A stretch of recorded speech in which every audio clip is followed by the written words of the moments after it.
ये शिव तत्व है। कोई प्रभु की बड़ी कृपा होती है तब जाकर यह मनुष्य का शरीर मिलता है। 84 लाख योनियां काटने के बाद में यह मानव की देह प्राप्त होती है।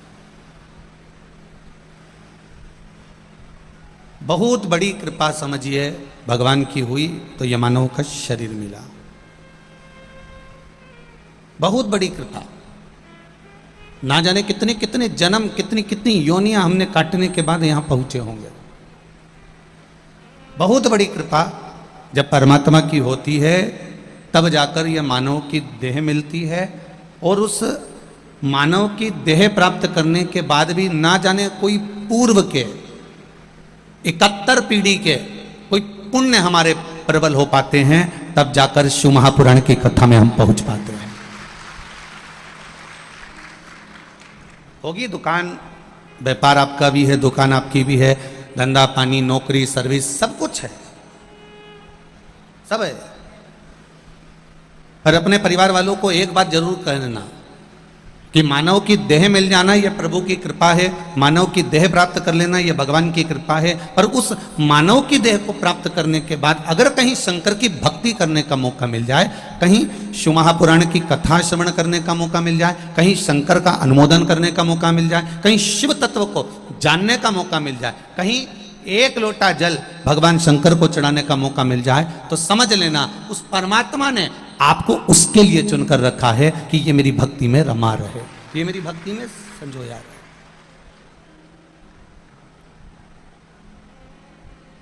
बहुत चतुर होते हैं संसार के लोग।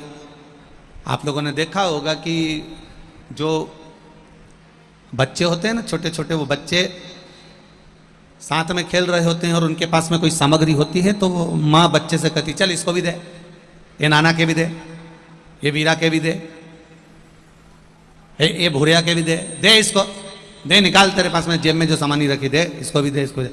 बच्चा इतना चतुर होता है, वो एक एक सामान धीरे से मूंगफली निकालेगा, टॉफी निकालेगा, सामान निकालेगा और एक भूरिया के दे देगा, ने एक इसके दे देगा, ने उसके दे देगा, पर इस जेब में से सामग्री नहीं निकालेगा। तो उससे कहा जाए क्यों रे इस जेब में क्या रखा है तेरे? नीम, वो हमारी है, और हमारा सामान में नी धुआं तो नी धुआं, मछली जाए वो नी दे, नी धुआं में तो नी धुआं, तो रखा है उसकी जेब में।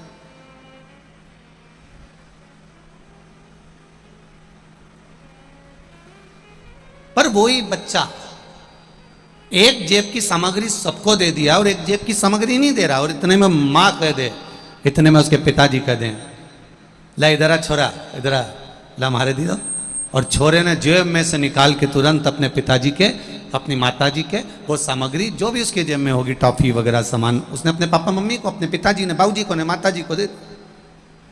बस यही शिव महापुराण की कथा कर रही है। परमात्मा ने जन्म तो दिया है, मेरे देवादिदेव महादेव ने एक जेब को खाली कर दिया, आपको मृत्यु लोक में भेज दिया, जन्म दे दिया। पर मेरे देवादिदेव महादेव ने जो दूसरी जेब है, जिस जेब में उसने कुछ छुपा कर रखा है, वो हर किसी को देने का नहीं है। वो मेरा महादेव जैसे बच्चा अपने माता पिता को जेब की सामग्री देता है, उसी तरह ये शिव महापुराण की कथा हर किसी के लिए नहीं है। जो परमात्मा का प्रिय होता है, देवादिदेव महादेव निकालकर उसको दे देता है। जो परमात्मा का प्रिय है, ये बेटमा नगर वालों ने वो 24 अवतार मंदिर में आके निवेदन किया होगा कि हम यहाँ आ गए हैं, तेरे मंदिर में आना मेरा काम है और मेरी बिगड़ी बनाना तेरा काम है। तो इन्होंने माँ जाकर कहा कि अब शंकर भोलेनाथ तुम यहाँ तक आ गए हो तो हमारी बेटमा क्यों नहीं आई ये बताओ। जाते जाते बीच में पहले तो बेटमा पड़ता है, फिर देपालपुर आता है, तो तुम यहाँ क्यों नहीं आए? तब इन्होंने यहाँ के सारे शंकर जी के मंदिर पे लोटा भरी न जल चढ़ाना चालू करा। तो महादेव भी कहने लगे तो चिंता मत कर, थोड़ी रुकी जा। शंकर जी बोले बस थोड़े दिन में मैं खुद बेटमा आ जाऊंगा, आप काय को चिंता करे। तो बेटमा तो और जल चढ़ाया तुमने, और वो जल की धार विशाल भैया पटेल के पास पहुंच गई। उन्होंने कहा कि भाई अब ये जो भी मिले वो एक ही बात के, गुरु जी के कदे बुलाई दिया हो, गुरु जी को कब बुला रहा हो, अब बस गुरु जी के कदे बुला रहा हो, गुरु जी को कब बुला रहा हो। बोलते बोलते बोलते बोलते बोलते बोलते ये बेटमा नगर का एक आनंद हो गया और ये शिव महापुराण की कथा आज प्रारंभ हो गई। ये शिव तत्व है।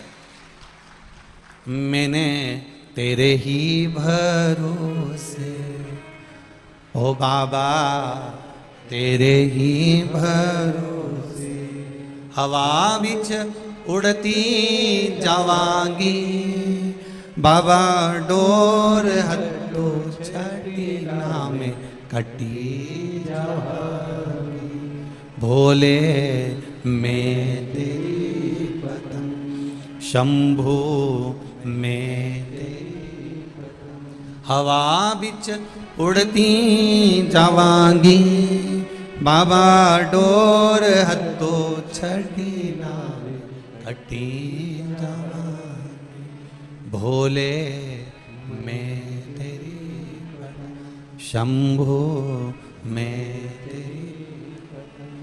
आप उससे निवेदन करो। 7 दिन की शिव महापुराण की कथा है।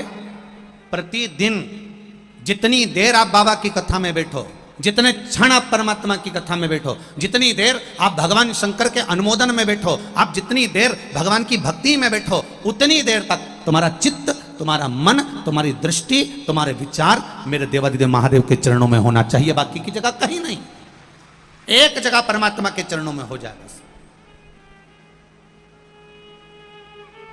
अच्छे संबंध रखोगे तो अच्छी मंजिल तक पहुंचोगे। जैसे शिव महापुराण की कथा कहती है, रिश्ते और रास्ते।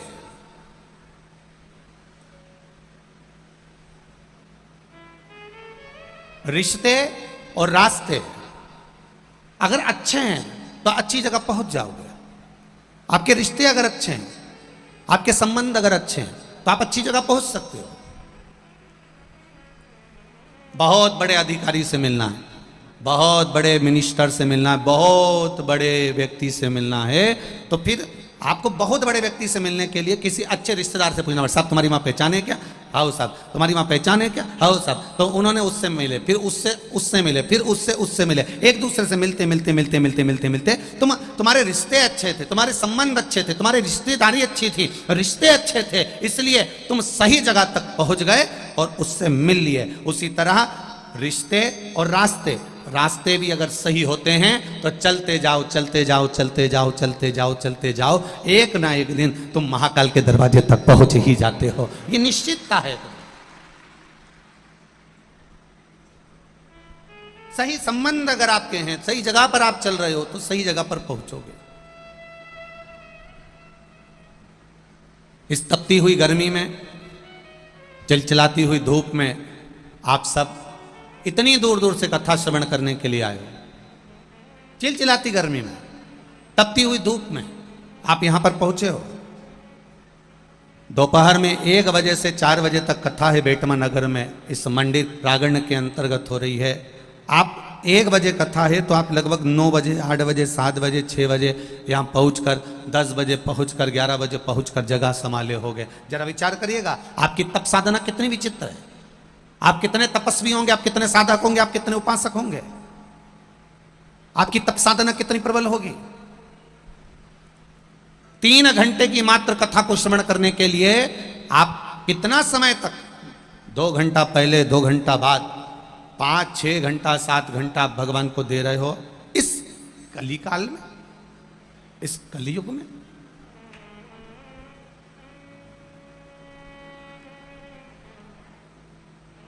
एक बात बहुत ध्यान दीजिएगा जरा,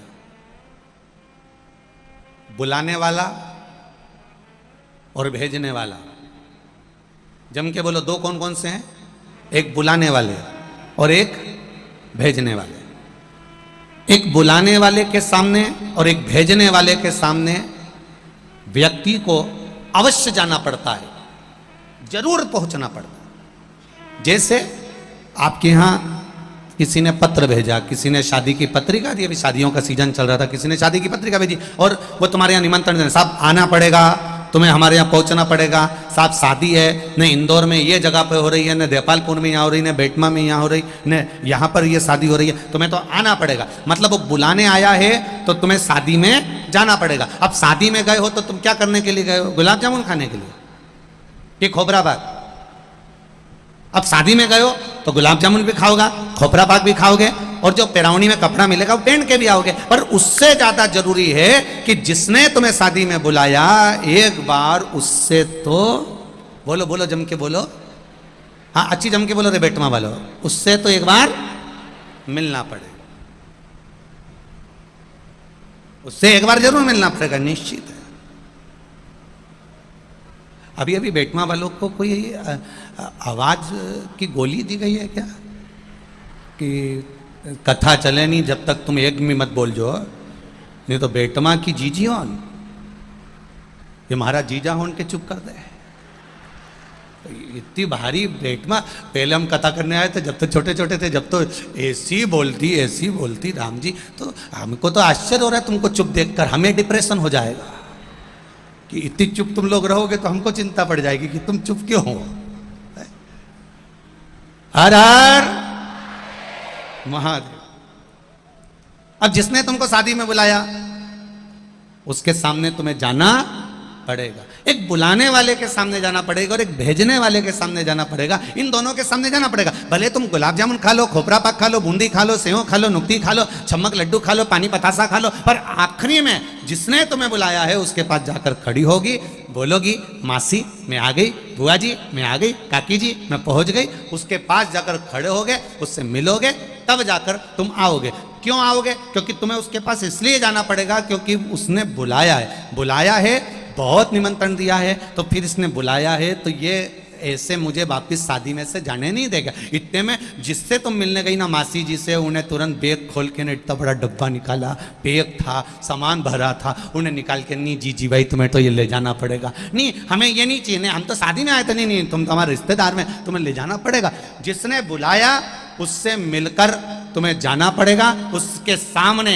एक बार तुम्हें पहुंचना पड़ेगा। एक बुलाने वाले के सामने जाना पड़ता है और एक भेजने वाले के सामने जाना पड़ता है। जिसने तुम्हें भेजा इस संसार सागर में, एक बार अंत समय के उस क्षण में जब प्राण छूटेंगे, तब जिसने भेजा था उसके पास में भी जाकर खड़ा होना पड़ेगा कि अब तुझे क्या दूं। और अंत समय प्रभु वचन दिया तो निभाना पड़ेगा, आए ना आए प्रभु कुटुंब करेगा, अंत समय प्रभु ओ वचन दिया तो निभाना पड़ेगा। अंत समय वो उसके सम्मुख में होना पड़ेगा। जिसने बुलाया उसके सामने भी जाना है और जिसने भेजा उसके सामने भी जाना है। तो उसके सामने जब हम जाकर खड़े हों तब वो पूछेगा तूने मृत्यु लोक में जाकर क्या करा, तुम शादी में आए तो तुमने क्या करा। वो बुलाने वाला भी पूछेगा साहब भोजन करा कि नहीं करा, सामग्री ली कि नहीं ली। तो उसी तरह वो अंत समय वाला भी पूछेगा कि मृत्यु लोक में गया था तूने क्या करा। 21,600 श्वास प्रतिदिन मानव के शरीर से निकल रही थी। 21,600 श्वास ये मनुष्य के शरीर से प्रतिदिन निकल रही थी। इसका करा क्या तूने, इसको कहां लगा, कहां पहुंचाया तूने इसको।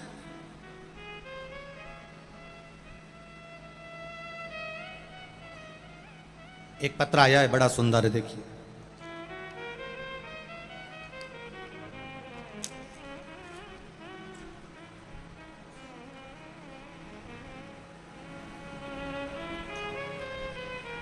मैं राधा डोडिया निवासी धार मध्य प्रदेश, मेरा मायका बेटमा में है। कहीं बैठी हो राधा जी, आप ही हैं?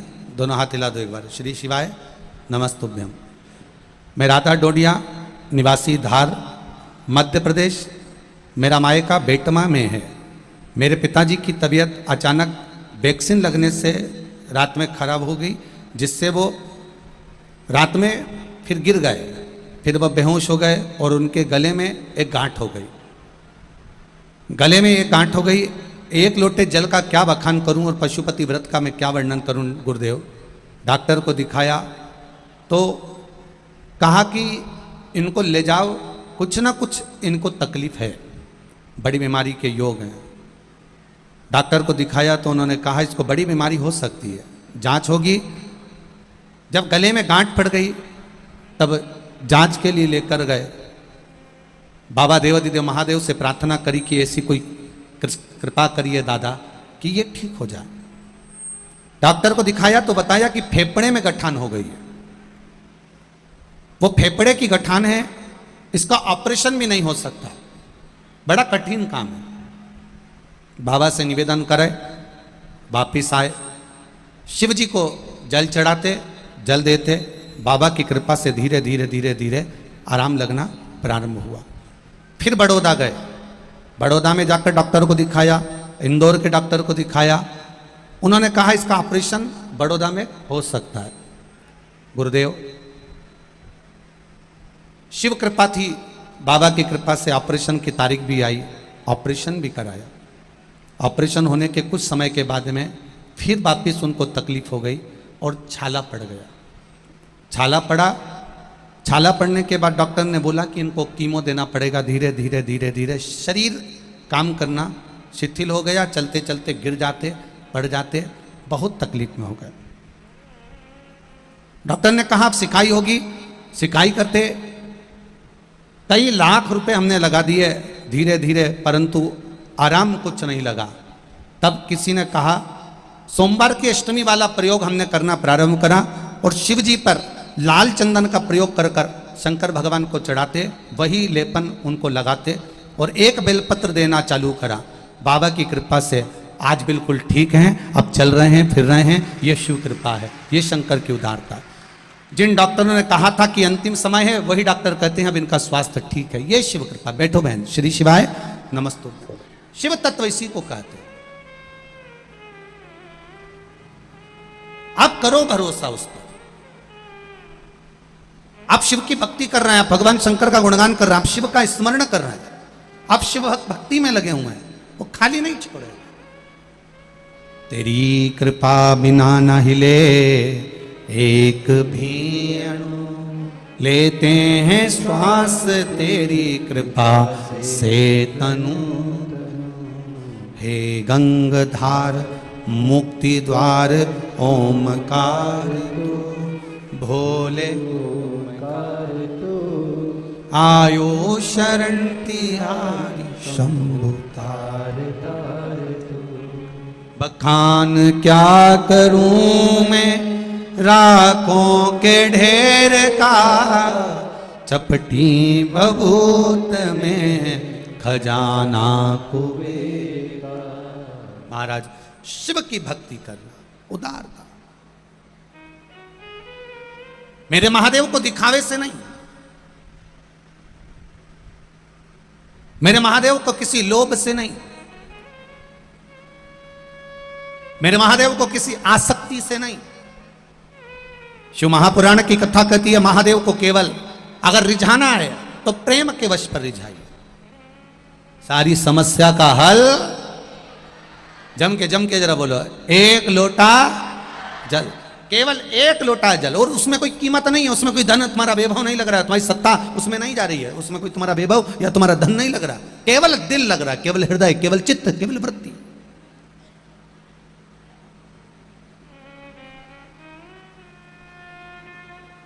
और केवल मन से चढ़ाया हुआ, छल से नहीं, मन से जिसने समर्पित कर। तो दो के सामने हमें पहुंचना है, एक जिसने बुलाया उसके सामने जाना पड़ेगा, और एक जिसने भेजा उसके सामने जाना पड़ेगा। बुलाने वाले के सामने भी आते आते एक बार जाना पड़ेगा, और जिसने भेजा उस परमात्मा ने जिसने हमको यहां भेजा उसके सामने भी एक बार हमको जाकर खड़ा होना पड़ेगा। आता है समय आएगा जिस समय उस परमात्मा की साक्षी में आपको जला पड़ेगा। शिव महापुराण की कथा कर रही है। एक देवराज नामक का ब्राह्मण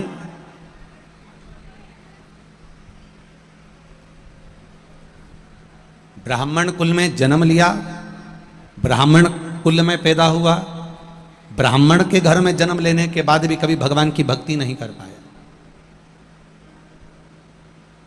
हो जाता है कभी कभी। हम परमात्मा की ओर जाना चाहते हैं, कोई संगत व्यक्ति के जीवन में ऐसी आ जाती है कि वो परमात्मा से हटाकर दूसरी ओर ले जाती है। एक बात अपने जीवन में जरूर उतार कर रखना, अच्छी जगह सतमार्ग पर जाने में अड़चनें बहुत आती हैं और बुरी जगह गलत जगह जाने में अड़चन बिल्कुल नहीं आती है, तुरंत पहुंच जाओ। जैसे एक व्यक्ति पाप करता है या थोड़ा सा भी पाप कर्म की ओर होता है तो उसको भोगना बहुत पड़ता है। आया गुस्सा, आया क्रोध, आपने चक्कू उठाया, तलवार उठाई और किसी को मार दिया। 10 मिनट का क्रोध आया, 10 क्षण का क्रोध आया, मात्र 5 मिनट का क्रोध आया, 20 मिनट का क्रोध आया और आपने चक्कू उतारकर एक तलवार उठाकर उसको मार दिया। मारा, वो मर गया। अब क्रोध आया 10 मिनट का, चक्कू मार दिया, तलवार मार दी, डंडा मार दिया, फरसा मार दिया और वो मर गया। 10 मिनट के क्रोध में तुमने उसको 10 मिनट के अंदर समाप्त कर दिया, या उसको डंडा मारा या चक्कू मारा या तलवार मारा। पर अब विचार करना कि 10 मिनट के क्रोध ने तुमको 10 वर्ष तक तो थाने में बंद कर पटका, 10 वर्ष तक केस चलता रहा और 10 साल का केस होने के बाद फिर ना जाने कितने वर्ष तक तुम्हें उस कैद में पड़ा रहा है। जरा विचार करना, क्रोध था 10 मिनट का, क्रोध मात्र 10 मिनट का था। जरा सी देर का पाप कर्म तुम्हें ना जाने कितने वर्ष तक कहां सड़ाता रहता है। जरा सा पाप कर्म तुम्हारा 10 मिनट का, 5 मिनट का, 4 मिनट का, 3 मिनट का, 2 मिनट का गुस्सा, क्रोध, पाप तुम्हें ना जाने कितने कितने नरकों में भटकाता रहता है। शिव महापुराण की कथा कहती है जैसे 10 मिनट का पाप तुम्हें सालों साल रुलाता है, उसी तरह शिव महापुराण की कथा कहती है 1 लोटा जल तुम्हें ना जाने कितने पापों से बाहर निकालकर पुण्य कर्म की ओर भेज देता है। 1 लोटा जल। भगवान की अविरल भक्ति, भगवान पर विश्वास, भगवान पर दृढ़ता, भरोसा। देवराज ब्राह्मण है, ब्राह्मण घर में जन्म लिया है पर अच्छी संगत नहीं पढ़ पाया। मेरी जीजियों से निवेदन है, मेरी माताओं से निवेदन है, मेरे भाइयों से भी निवेदन है और मेरे जीजाओं से भी निवेदन है, बड़ा सावधानी से सुनना इस कथा को बेटमा की। आप किस परिवार में जन्मे हो, किस कुल में जन्मे हो, किस घर में जन्मे हो, वो आपके पूर्वजों की कृपा है, आप पर आपके बड़ों का आशीर्वाद है। पर शिव महापुराण की कथा कहती है कि आप उस कुल में जन्म लेने के बाद क्या कर्म करते हो ये आपके ऊपर आधारित है। मत बुरे कर्म कर बंदे वरना पछताएगा, भगवान की आंखों से तू बच नहीं पाएगा, तू बच नहीं पाएगा। अरे ओ अज्ञानी मत करना गानी। देवराज ब्राह्मण के घर में जन्म लेकर अच्छी संगत नहीं पा पाया, अच्छा संगत नहीं कर पाया, नहीं करा अच्छी संगत, भटक गया, मार्ग बदल गया। क्या करना चाहिए? कई लोग कहते हैं कि ब्राह्मण के घर में जन्म हो तो पूजन करो, पाठ करो, अर्चना करो, परंतु शिव महापुराण की कथा कहती है अगर ब्राह्मण के घर में जन्म मिला है, आप कुछ करें ना करें, पर यदि ब्राह्मण के घर में जन्म मिला है तो एक बात का अनुमोदन जरूर करें कि प्रतिदिन 1 क्षण 2 क्षण जितना समय मिले उतना गायत्री अवश्य करें, गायत्री अवश्य करें अगर ब्राह्मण के घर में जन्म मिला है। और आज का जमाना बड़ा विचित्र है महाराज जी, ब्राह्मण के घर में जन्म लेने के बाद भी कई लोग यज्ञोपवित्र से विहीन हो जाते हैं। कई लोग केवल विवाह होता है तो वहां यज्ञोपवीत पहनाया जाता है, दुर्गा जनेऊ करी जाती है, यज्ञोपवीत धारण कराया जाता है। पर दूल्हे से पूछा जाए क्या तुमने अंदर यज्ञोपवीत धारण करके रखा है, तुम ब्राह्मण कुल के हो? बहुत कठिन कर्म, बहुत कठिन। देवराज ब्राह्मण की कथा करिए, ब्राह्मण के कुल में जन्म लेने के बाद गायत्री का स्मरण करें, ब्राह्मण के कुल में जन्म लेने के बाद कहीं ना कहीं भगवान की भक्ति में डूबे रहें। ये भी ना बने तो ब्राह्मण कुल में जन्म लेने के बाद 4 लोगों को भी अगर भगवान शंकर के मंदिर में जाना सिखा दिया तो समझ लेना कि तुम्हारा ब्राह्मण कर्म आज आनंदित हो गया। तुमने ब्राह्मण के घर में जो तुमने जन्म लिया है उस जन्म लेने की सार्थकता उत्पन्न कर ली। अगर किसी 4 लोगों को भी शिवालय तक भेज दिया, भगवान के मंदिर तक भेज दिया, भगवान शंकर की चौखट तक भेज दिया, तो तुम्हारा ब्राह्मण के घर में जन्म लेना सार्थक हो गया। समझाओ, ब्राह्मण का कर्म है ज्ञान देना और ज्ञान लेना। आप दे सकते हो इतना तो। अरे क्यों इधर उधर भटक रहा है, अरे क्यों इधर उधर जा रहा है? सवेरे के टाइम पर जाया कर, 1 लोटा जल चढ़ाया कर भगवान को। अगर शिव मंदिर तक, शिवालय तक भी ना जाए तो सूर्य को अर्घ दे दिया कर, सूर्य को जल चढ़ा दिया कर। इतना भी ना बने तो तुलसी माता को जल चढ़ा दिया कर, चढ़ा। ये भीतर से एक भक्ति का भाव उत्पन्न होता है, भीतर से।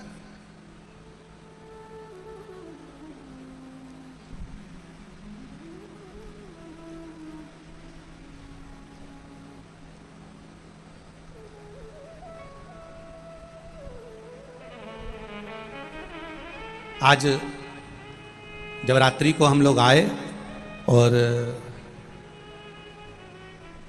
विशाल पटेल जी विधायक जी की दीदी के घर, बहन जी के घर हमारा रुकना हुआ है, यहाँ बेटमा के ही नज़दीक में ही, बेटमा में।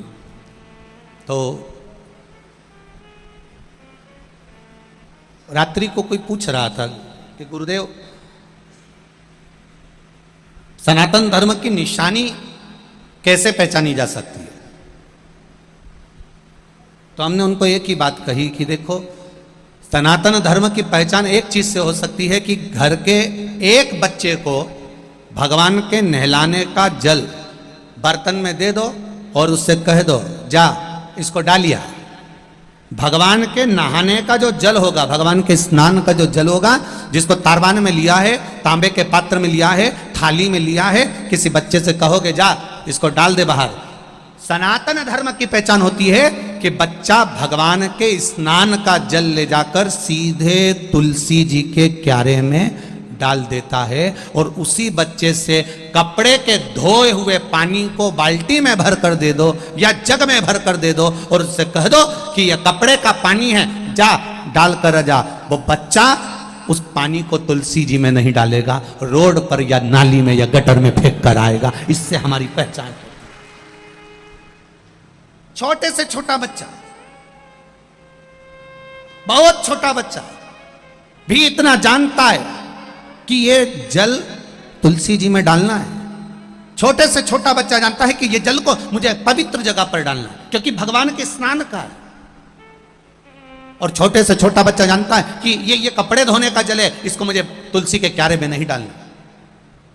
बस जैसे छोटा सा बच्चा भी पहचानता है कि इस जल को तुलसी तक देकर आना है, इस जल को हमें कहां ले जाकर डालना है, ये कपड़े धोने का है तो गटर में डालना है कि नाली में डालना है कि बाथरूम में डालना है कि रोड पर पटकना है, ये भगवान के स्नान का है, इसको तुलसी जी में डालना है। उसी तरह संसार में जन्म लेने वाले मनुष्य को भी ये विचार कर लेना चाहिए कि इस मानव के शरीर को, इस चित्त को, इस मन को, इस वृत्ति को कहां ले जाकर डालना है। क्या भगवान के चरणों में डालूं कि इसको शॉपिंग मॉल में डालूं कि इसको कहीं सिनेमा घर में ले जाकर डालूं? इस चित्त को, इस वृत्ति को, इस मन को, इस शरीर को कहां ले जाकर डालूं? कहां पहुंचाना है इस मन को? महाराज उसने कोई कमी नहीं रखी लुटाने में, वो तो लुटा देता है। अरे लुटा दिया भंडार काशी, कर दिया माला माल काशी, लुटा दिया, हाँ लुटा दिया, लुटा दिया, लुटा दिया, लुटा दिया, हाँ लुटा दिया, लुटा दिया। अरे लुटा दिया भंडार काशी वाले ने, कर दिया माला माल काशी वाले ने। ओ लुटा दिया भंडार काशी वाले ने, कर दिया माला माल काशी वाले ने। लुटा दिया भंडार काशी वाले ने, कर दिया माला माल काशी वाले ने। दोनों हाथों से भंडार काशी वाले ने, कर दिया माला माल काशी वाले ने। लुटा दिया, हाँ लुटा दिया, लुटा दिया, लुटा दिया, ओ लुटा दिया, हाँ लुटा दिया, लुटा दिया, लुटा दिया। अरे लुटा दिया भंडार काशी वाले ने, कर दिया माला माल काशी वाले ने। ओ लुटा दिया भंडार काशी वाले ने, कर दिया माला माल काशी वाले ने।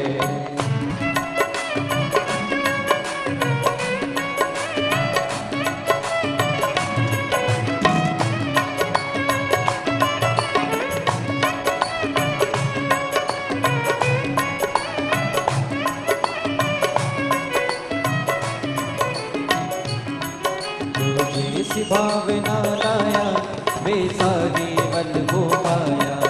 ऐसी जो भावना लाया, वे सारी बल हो पाया। नहीं खाली उसे लुटाया, वो मन के मन हर्षाया। नहीं खाली उसे लुटाया, वो मन के मन हर्षाया। कर दिया उसे निहाल काशी वाले ने, कर दिया माला माल काशी वाले ने। लुटा दिया भंडार काशी वाले ने, कर दिया माला माल काशी वाले ने। लुटा दिया, हाँ लुटा दिया, लुटा दिया, लुटा दिया, लुटा दिया, हाँ लुटा दिया, लुटा दिया, लुटा दिया। अरे लुटा दिया भंडार काशी वाले ने, कर दिया माला माल काशी वाले ने। लुटा दिया भंडार काशी वाले ने, कर दिया माला माल काशी वाले ने। राधे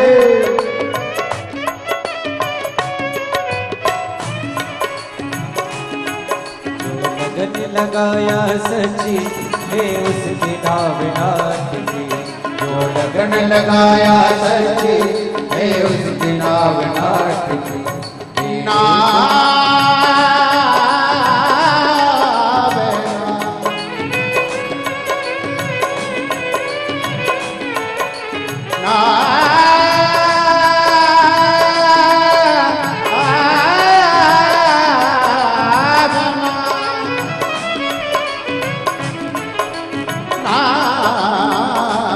शंभो लगन लगाया सची है उसकी नावनाथ की।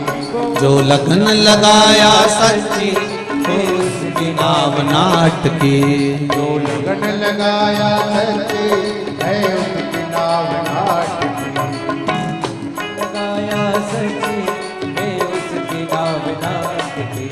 बेड़े का पार लगाया, नहीं देर करे वो पल की। बेड़े को पार लगाया, नहीं देर करे वो पल की। मिटा दिया जंजाल काशी वाले ने, कर दिया माला माल काशी वाले ने। मिटा दिया जंजाल काशी वाले ने, कर दिया माला माल काशी वाले ने। कर दिया माला माल काशी वाले ने, भर दिया भंडार काशी वाले ने। लुटा दिया, हाँ लुटा दिया, लुटा दिया, लुटा दिया, लुटा दिया, हाँ लुटा दिया, लुटा दिया, लुटा दिया। अरे लुटा दिया भंडार काशी वाले ने, कर दिया माला माल काशी वाले ने, ओ लुटा दिया भंडार काशी वाले ने, कर दिया माला माल काशी वाले ने, लुटा दिया भंडार काशी वाले ने, कर दिया माला माल काशी वाले ने, ओ लुटा दिया भंडार काशी वाले ने, कर दिया माला माल काशी वाले। जय हो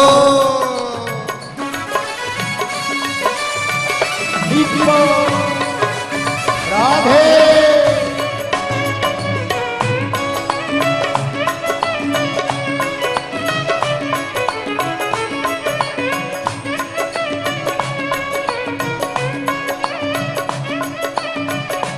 दोनों हाथों से ताली से बजते हुए चरणों की किया जो सेवा वो पाया मिश्री मेवा, चरणों की करे जो सेवा वो पाया मिश्री मेवा, जिसने मांगा गे बेटा वो चांद सब पिला पाया, जिसने मांगा गे बेटा वो चांद सतपुड़ा पाया, कर दिया फिर खुशहाल काशी वाले ने, उठा लिया भंडार काशी वाले ने, कर दिया माला माल काशी वाले ने, उठा लिया भंडार काशी वाले ने, लुटा दिया हाँ लुटा दिया, लुटा दिया हाँ लुटा दिया, लुटा दिया हाँ लुटा दिया, लुटा दिया हाँ लुटा दिया, अरे लुटा दिया भंडार काशी वाले ने, कर दिया माला माल काशी वाले ने, ओ लुटा दिया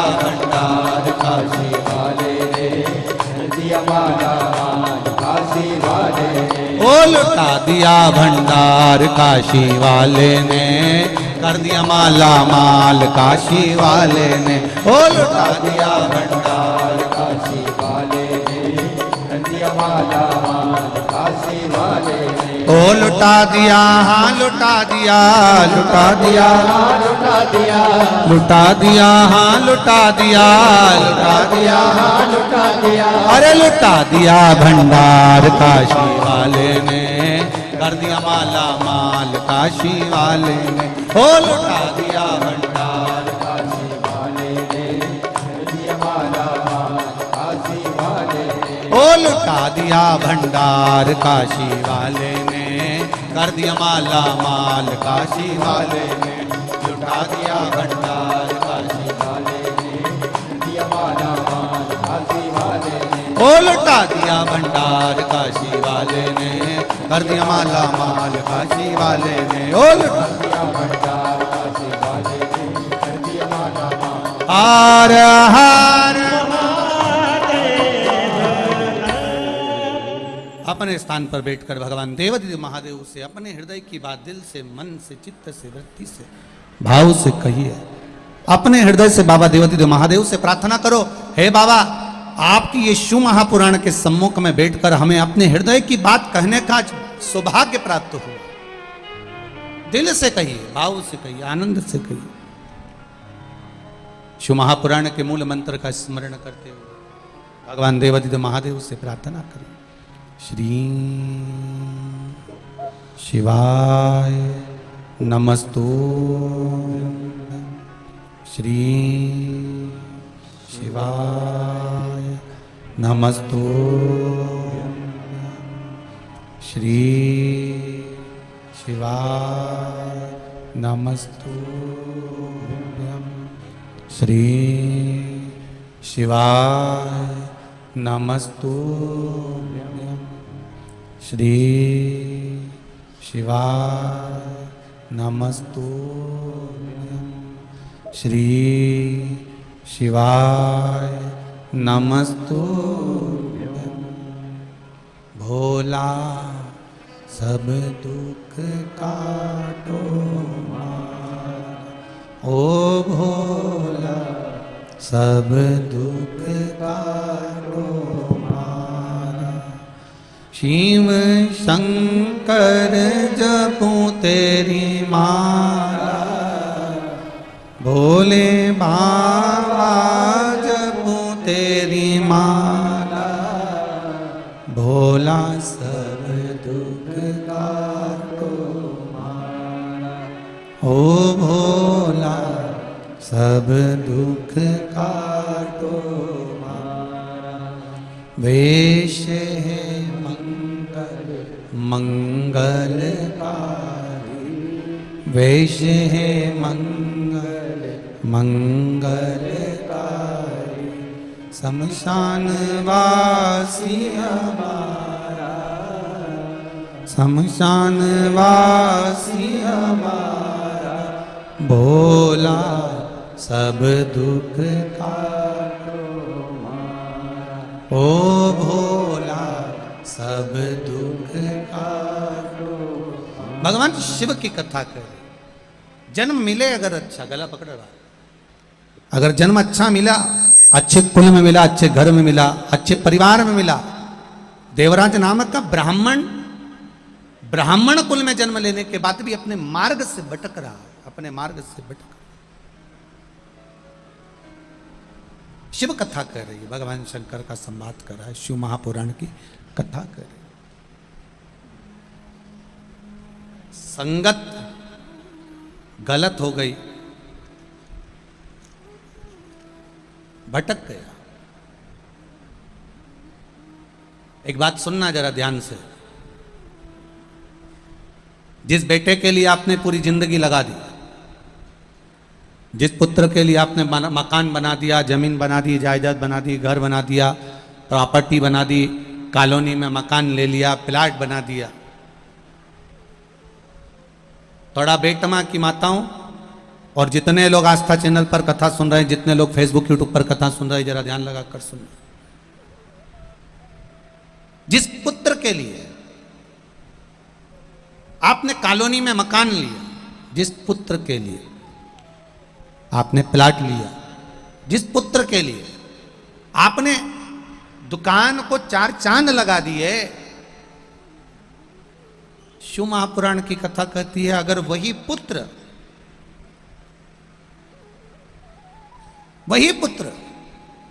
आपके कहने पर ना चले, नहीं चल रहा आपके कहने पर, तो एक मन पर हाथ रखकर देखना फिर ये मकान, ये जमीन, ये दुकान, ये जायदाद आपने किसके लिए बनाई। बेटे से कहा सुन, बेटमा में कथा चल रही है, शिव महापुराण की कथा से चालू हो रही है, मेरे को छोरा मंडी तक छोड़िया, कथा तक छोड़िया।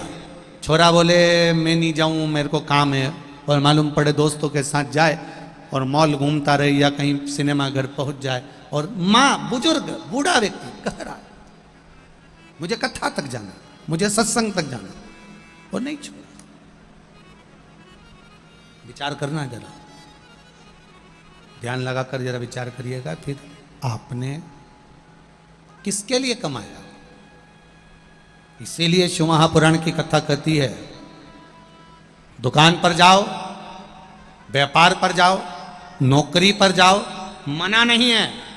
ये दुकान, ये व्यापार, ये नौकरी, ये काम, ये धंधा, ये बिजनेस, ये आपके बच्चों के लिए, आपकी पत्नी के लिए, आपके परिवार के लिए है। पर शिव महापुराण की कथा कहती है काम, धंधा, नौकरी, व्यापार, व्यवसाय सबके साथ में 1 मिनट निकालकर शिवालय शंकर के मंदिर भी जाओ। जो दुकान पर बैठकर कमाया वो बच्चों के लिए होगा, जो मंदिर में एक क्षण जाकर 1 लोटा जल चढ़ाया ये आपके अंत अवस्था के लिए होगा और उस परमात्मा से मिलन के लिए होगा। अंत अवस्था के जाओ शिव के धाम। एक पत्र आया है, देखिए,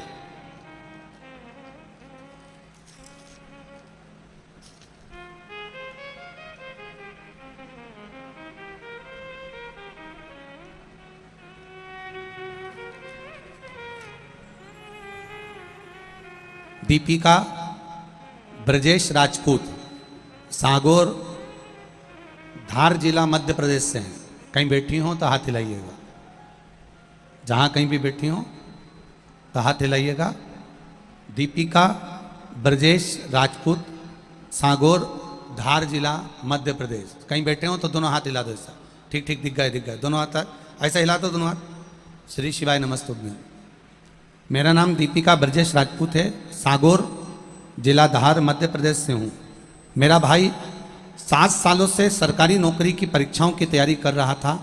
हर बार 1 या 2 नंबर से रह जाता। आप कहते हो गुरुजी 1 लोटा जल सारी समस्या का हल, तो मेरा भाई सावन के महीने से एक नियम ले लिया कि सियोर वाला महाराज कहता है कि 1 लोटा जल चढ़ाने से सब कुछ प्राप्त हो सकता है, तो क्यों ना मैं भी शंकर जी के मंदिर जाऊं। गुरुजी वो कभी शिवालय नहीं जाता, मंदिर नहीं जाता, पर सावन के महीने से उसने नियम ले लिया। 27 अगस्त 2022 का दिन मेरा भाई रोज शिव मंदिर जाता, और अब की बार उसने नियम बनाया कि आखिरी बार सरकारी परीक्षा देने के लिए जाऊंगा और शंकर के भरोसे पर, देवाधिदेव महादेव के भरोसे पर जाऊंगा। उसने विद्युत विभाग की एक नौकरी के लिए परीक्षा दी और भगवान के ऊपर छोड़ दिया, क्योंकि इसको मालूम था 7 सालों से परीक्षा दे रहा हूं, पास नहीं हुआ हूं, तो इसको लग रहा था कि अभी भी मुश्किल है कि सरकारी नौकरी मिले। दिसंबर 2022 को 27 अगस्त को भाई ने नौकरी की परीक्षा दी विद्युत विभाग में। दिसंबर 2022 को मेरी मम्मी ने मेरे भाई की नौकरी के लिए पशुपतिनाथ का व्रत करना प्रारंभ कर दिया। मेरा भाई मेरी मम्मी से बोला कि मम्मी व्रत करने से, या मैं तो नहीं मानता कि नौकरी लग सकती हो, क्योंकि हर बार 2 या 3 नंबर से रह जाता था, अभी भी सरकारी नौकरी में परिणाम नहीं आया, तो शायद उसमें भी नहीं हो पाएगा। मेरी मम्मी ने पशुपतिनाथ का व्रत करना प्रारंभ करा। शिव जी के मंदिर जाती, 6 दिए रखती, 5 दिया जलाकर आती। बाबा की कृपा देखिए गुरुदेव, मेरे भाई ने शिव मंदिर जाना नहीं छोड़ा। 19 जनवरी 2022 को जैसे ही मम्मी के दिसंबर में पशुपति व्रत पूरे हुए, 19 जनवरी 2023 को दस्तावेज का सत्यापन करने के लिए मेरे भाई के पास में मैसेज आ गया और उनको जयपुर बुलाया गया। बाबा की कृपा ऐसी रही गुरुदेव कि मेरा भाई जैसे तैसे जयपुर पहुंच भी गया और बाबा की कृपा से उसकी नौकरी लग गई, गवर्नमेंट जॉब लग गई। हम यहाँ प्रणाम करने आए। ये शिव तत्व है, ये घड़ी। बैठो भाई, श्री शिवाय नमस्तुभ्यं, बैठ जाइए। हर हर महादेव। तेरी कृपा बिना न हिले एक भी अणु, लेते हैं श्वास तेरी कृपा से तनु। हे गंगाधार मुक्ति द्वार ओमकार तू, भोले ओमकार तू, आयो शरण तिहारी शंभु तार तार। बखान क्या करूं मैं राखों के ढेर का, चपटी भभूत में खजाना कुबेर का। एक दिल से कहूंगा, 7 दिन मिले हैं बेटमा वालों आपको। कहीं शिव जी की कृपा ये विशाल पटेल जी पर हुई, और बाबा की कृपा से ये 7 दिन आपको शंकर भगवान की करुणा से प्राप्त हुए हैं। 1 बजे से 4 बजे तक का समय निकालकर बाबा की कथा का एक बार दिल से रसास्वादन करो, और उससे दिल से कथा में बैठकर बाबा को हृदय से भोला सब दुख। दीनानाथ तू चुप रहे, पहले इनको बोलने दो। आप बोलो एक बार, भोला।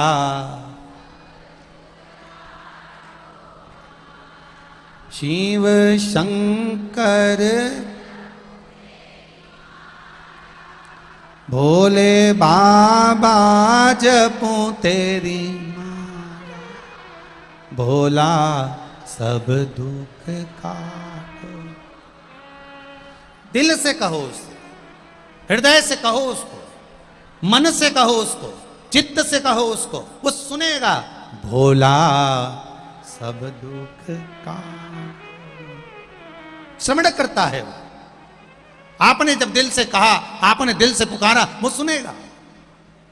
आप नौकरी करिए, व्यापार करिए, व्यवसाय करिए, बिजनेस करिए, धंधा करिए, जो करना हो करो, पर शिव महापुराण की कथा कहती है जो तुमने दुकान पर बैठकर कमाया, सुबह 9 बजे से लेकर रात को 10 बजे तक कमाया, सुबह 8 बजे से लेकर दुकान साफ कर कर नौकर नहीं आया तो भी दुकान की सफाई तुमने करी, पूरा साफ माल कर कर फिर बैठे, और बैठने के बाद रात को 10 बजे जब घर गए, दुकान बंद करी, ताला लगाया, चाबी ली, बैग में डाली। सवेरे 8 बजे से लेकर 10 बजे तक ना शादी में जा पा रहे हो, ना किसी से मिलने जा पा रहे हो, ना दोस्तों के साथ बैठ पा रहे हो, ना किसी से व्यवहार निभा पा रहे हो। इतना कमाने में लग गए कि सवेरे 8 बजे से लेकर 9 बजे तक, 10 बजे तक दुकान, व्यापार, व्यवसाय, नौकरी, सर्विस, उसमें लगे रहे।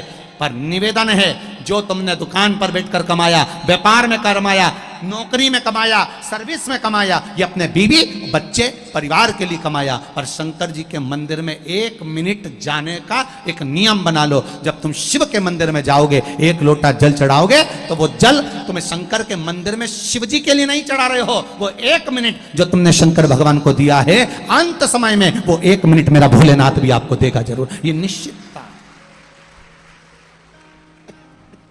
करो उसका भजन।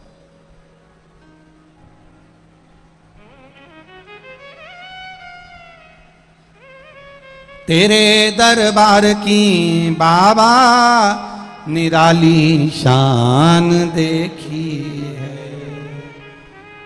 तेरे दरबार की बाबा निराली शान देखी है। तुझे देते नहीं देखा, पर झोली भरी वो देता है। आप लोग इतनी संख्या में आए हो, ईमानदारी से बोलना, कभी पशुपति व्रत करा कि नहीं करा? जिसने करा जरा हाथ तो उठाओ। सबने करा? रख लो रख लो। अभी जिन जिन ने पशुपति व्रत करा और बाबा ने आपकी एक भी बात मानी हो, एक भी बात, तो हाथ उठाकर बताना मानी कि नहीं मानी। उसने दिया ना, रख लो। उसने कृपा करी।